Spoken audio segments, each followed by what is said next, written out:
تمامی حضرات اگر باہر کھڑے بھی ہیں تو بزرگ حضرات اور بچے ماسک ڈال کر ہی کھڑے، باہر کھڑے ہیں تو اب یہ ضروری انفارمیشن سن لیجئے۔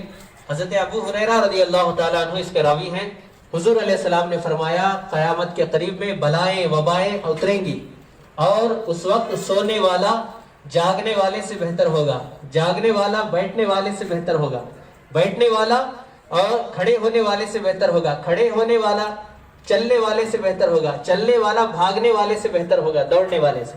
اور جو بلاؤں کی طرف جائے گا بلائیں اسے اپنے لپیٹ میں لے لیں گی۔ پتا چلا جو بلاؤں کو دیکھے گا بلائیں اسے اپنے لپیٹ میں لے لیں گی۔ یہ حدیث شریف ہے جو میں آپ کے سامنے بخاری شریف کی روایت بیان کر رہا ہوں۔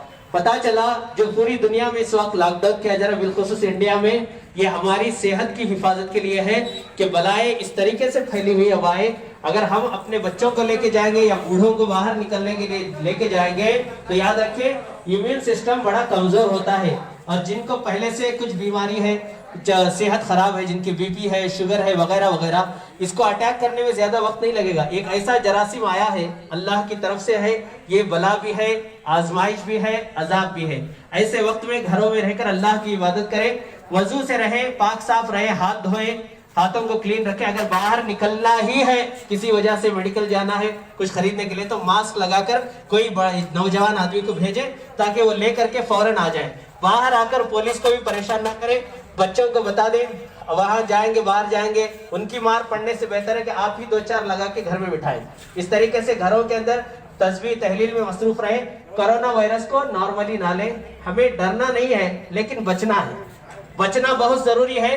بچیں گے نہیں تو کیسے ہوگا؟ Prevention is better than cure. پہلے ہی اگر حفاظت کر لی جائے، بیمار ہو کے صحت ہونے سے بہتر ہے پہلے ہی سے اس کی حفاظت کر لی جائے۔ یہ اسلام ہم کو بتاتا ہے۔ ہم باہر نکلیں گے پولیس کے ڈنڈے پڑیں گے پھر کہیں گے دیکھو پولیس والے ہمیں مار رہے ہیں، ایسا ہرگز نہ کریں۔ باہر نکل کر مار کھانے سے بہتر ہے کہ آپ گھروں کے اندر سیف رہیں، وہیں بیٹھ کر کے عبادت کریں۔ آپ دیکھ رہے ہیں کہ مسجدوں پر بھی پابندی لگائی گئی ہے، دیگر عبادت خانوں پر بھی پابندی لگائی ہے، اس لیے لگائی گئی ہے تاکہ گھروں میں رہ کر ہی آپ عبادت کر سکیں۔ پوری دنیا میں کیا ماحول ہے ہمیں بتانے کی ضرورت نہیں ہے، ایسے ماحول میں گھروں میں بیٹھ کر آپ اللہ کی تسبیح و تحلیل کریں اور اللہ سے دعا کرتے رہیں۔ ہم بھی دعا کریں گے، آپ بھی دعا کریں، اللہ اس بلا سے، اس وبا سے ہر انسان کو محفوظ فرما دے۔ بس گھروں کے اندر رہیں، زیادہ گھروں سے نکلنے کی کوشش نہ کریں۔